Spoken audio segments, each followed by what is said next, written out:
Boa noite a todos, sejam bem-vindos a mais uma reunião do Clube de Leitura Epifania. E hoje nós temos aqui a presença do nosso ilustre Virgílio Reis, né, o idealizador e proprietário, e minha que irei direcioná-los hoje, né. Meu nome é Victor e eu sou uma das pessoas que cuida aqui no audiovisual do Portal da Cultura Mungu, né. Para este mês nós temos o livro de Triste Fim de Policarpo Quaresma, do autor Lima Barreto. Vou mostrar para cá e para cá também, né? Vamos a algumas informações sobre o autor. Lima Barreto, ou o seu nome completo, né, Afonso Henrique de Lima Barreto, ele foi um jornalista e um escritor brasileiro. Ele publicou romances, sátiras, contos, né, algumas crônicas também, ou seja, ele tem uma vasta obra, né, em periódicos, né, principalmente em revistas populares, e ilustrativas e periódicos também, né, do início do século XX. Ele teve aí o seu nascimento no dia 13 de maio de 1881, no Rio de Janeiro, né, e ele morreu em 1º de novembro de 1922. Ele tem uma formação acadêmica, né, na Escola Politécnica da UFRJ, né, e em geral, em um todo, o gênero literário dele se resume em romance, conto, crônica e sátira, né, e o foco dele ele tem sido aí, na época, em o movimento literário dele no pré-modernismo, né? E entre outros livros, fora este que foi a leitura do mês de outubro, né, nós temos aí, entre algumas obras, as Recordações de Escravidão, Isaías Caminha, de 1909, Numa e Ninfa, de 1915, Os Brusundangas, de 1923, A Clara dos Anjos, de 1948, entre outros, né? Agora vamos para algumas considerações, né? O livro, o Triste Fim de Policarpo Quaresma, né? Ele se trata, ele é escrito na terceira pessoa onisciente, né? Ou seja, aquela escrita em que o escritor ele é onisciente de todas as coisas que elas são escritas, né? Ele escreve o que o personagem faz, o que ele vai fazer, ou seja, ele é em uma terceira pessoa de fora contando a história, né? Agora vamos ao personagem. Policarpo, ele era um patriota completamente apaixonado pelo Brasil, né? Isso é a principal peculiaridade dele, né? Quanto a personalidade dele, tanto do ser quanto do próprio personagem dele, né? Ele foi um homem simples, né? Ele era um homem simples. Ele naquela época ele comprou uma patente de major, que era permitido naquela época fazer isso, né? E ele era aí um simples subsecretário do Arsenal de Guerra, né? Era o cargo dele na época lá. E por ele ser completamente apaixonado pela cultura do Brasil, ele queria a todo custo, né, fazer com que isso fosse provado às demais pessoas, tipo, para que os brasileiros e as pessoas elas realmente reconhecessem que a cultura do Brasil ela era rica, era completamente rica, né, seja por, enfim, a agricultura, música, é o que a gente vai ver agora, que foram as tentativas deles, né, de demonstrar isso. Policarpo, ele começou pela música, né? Ele começou pela música, pelas modinhas da época, né? Tanto que ele começou a aprender a tocar violão, só para ele aprender a tocar essas modinhas que eram tocadas na época. Só que aí ele pegava o violão, ele aprendeu a tocar e tudo tal, só que aí ele descobriu que essas modinhas elas vinham de fora, né? Elas eram praticamente como se fosse como se elas fossem importadas, né? E naquela época o violão ele era utilizado como pessoa, as pessoas que tocavam eles eram consideradas como pessoas desocupadas, né? Então aí ele pegou e opa, não, isso daqui tá meio estranho. Ele pegou e deixou de lado, né? Essa questão de música, de violão, agora eu não vou mostrar para o mundo que o Brasil, a cultura dele era rica através da música, né? Pô, de desocupado, violão, esse tipo de coisa, e as modinhas eram importadas, então ele deixou de lado. E aí ele conheceu, né, aí a cultura dos índios, né? Só uma parte assim, você tirou todo o som do celular? Tirei. Aí não vai sair nada na live. Vai sair. Vai? Vai. Então tá bom, porque eu tinha tirado o som todinho, fiz aquela live ao Aqui, vivo e não tinha saído nada. Peraí, deixa eu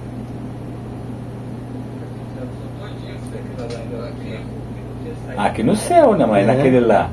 Então, isso daqui eu tô assistindo o seu lá. Ah, é? Eu tô assistindo o seu ao vivo. E tá saindo normal, Tá aí o saindo som? normal. Então tá beleza. Não, o Miguel fez aquele teste, fez aquela livezinha anunciando, né, a reunião, e ficou totalmente sem som. Ah, foi? Depois eu aumentei o som, fiz de novo e saiu com som. Aí deu certo. Mas aqui tá saindo normal. Então tá bom. Deixa eu baixar aqui pra continuar. Bora lá. Bora lá. Voltando, né? Nós estávamos em música.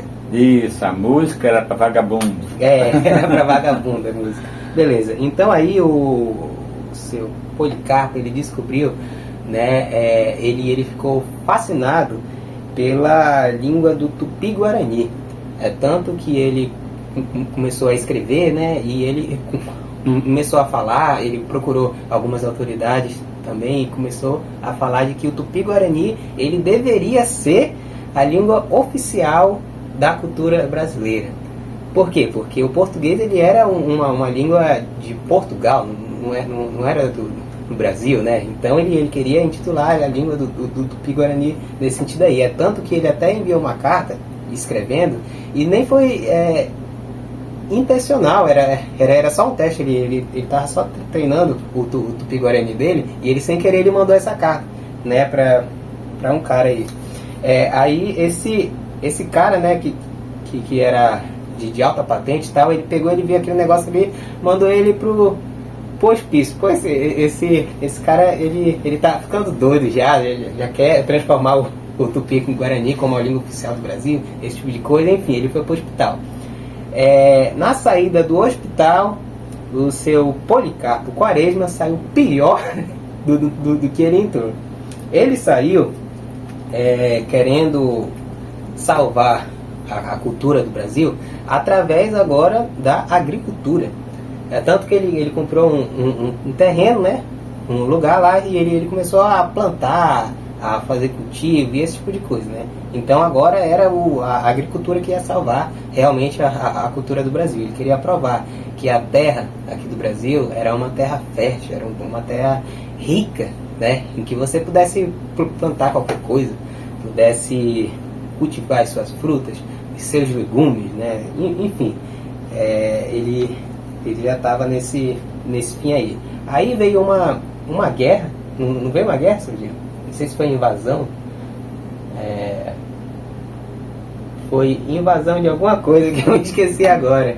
Enfim, após o rebuliço dessa invasão, que teve uma guerra aqui no Brasil e tal, ele virou um carcereiro. E quando ele virou um carcereiro, que tipo cuida dos prisioneiros e tal, chegou um determinado dia em que alguns presos, alguns prisioneiros que eram políticos, ladrões, esse tipo de coisa, eles foram condenados à morte. E o Policarpo, não, eles não podem morrer. Eles não podem morrer porque, por mais que eles sejam isso, aquilo, eles são brasileiros. eles são brasileiros. São seres humanos. Eles são seres humanos, né? Esse tipo de coisa. Então eles não podem morrer. E aí veio o senhor, como é que é? Senhor Floriano Peixoto. Floriano Peixoto, ele já sabendo do que estava acontecendo, né? Ele mandou prender Policarpo, né? E em seguida mandou, ele o condenou à morte, né? Ele o condenou à morte, né, em um paredão, de saco de areia. É isso mesmo.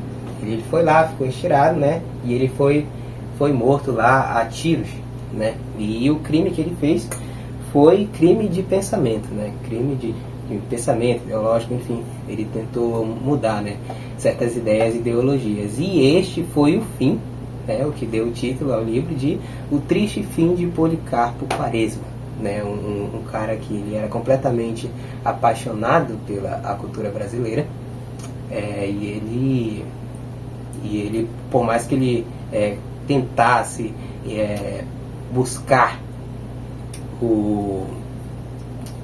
as riquezas, né, o brilho do Brasil através de música, agricultura, através de várias outras coisas, né, o próprio sistema, né, isso a gente já leva como uma crítica, de você ser completamente apaixonado por uma coisa e as outras pessoas, elas, enfim, você acaba se decepcionando no final, né?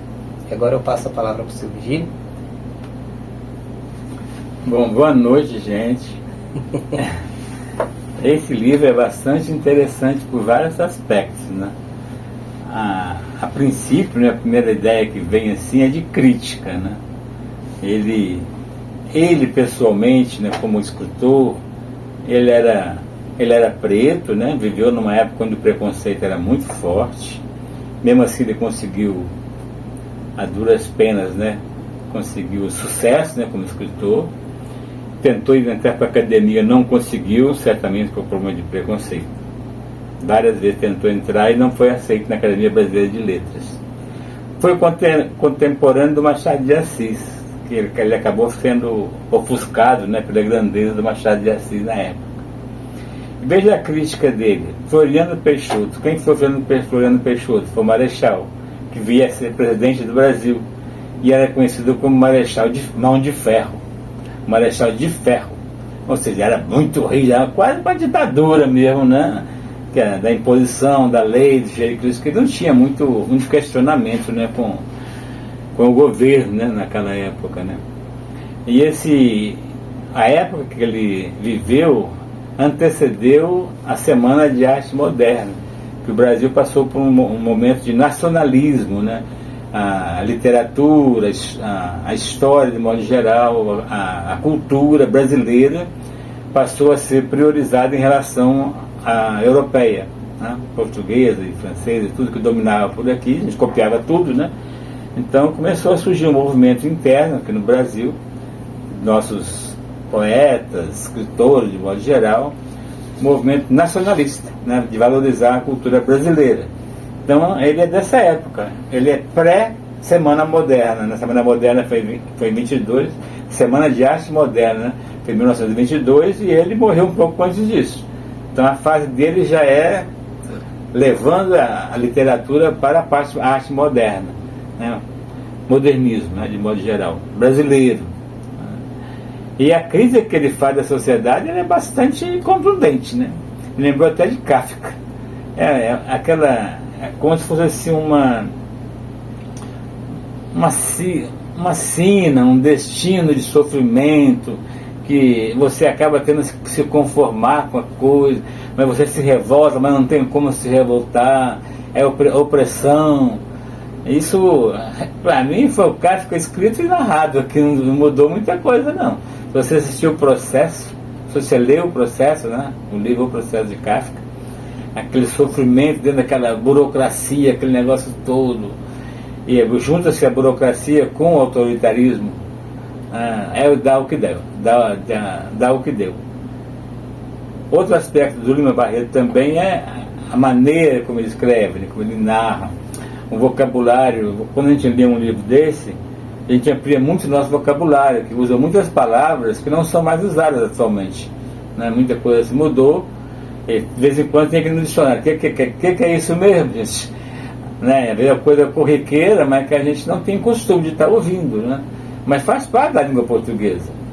Tanto ele como os outros escritores brasileiros do século XIX, começo do século XX, eles usavam várias palavras que não usa mais, né?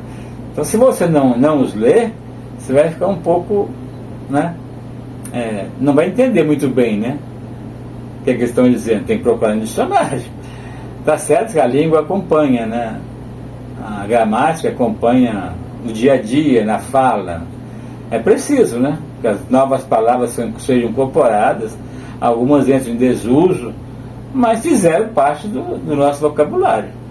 Então é bom a gente lê-los. Enriquece, né? Enriquece a nossa fala, a nossa escrita, o nosso linguajar, né? A maneira como ele coloca as coisas, a maneira como você vê assim, ele como pessoa, né? Dentro da sociedade, aquela parte de submissão, de você aceitar que o pobre é pobre mesmo, tem que ser assim mesmo, e acabou. Oxi. Pois é, então são essas coisas, né? O livro é muito bom.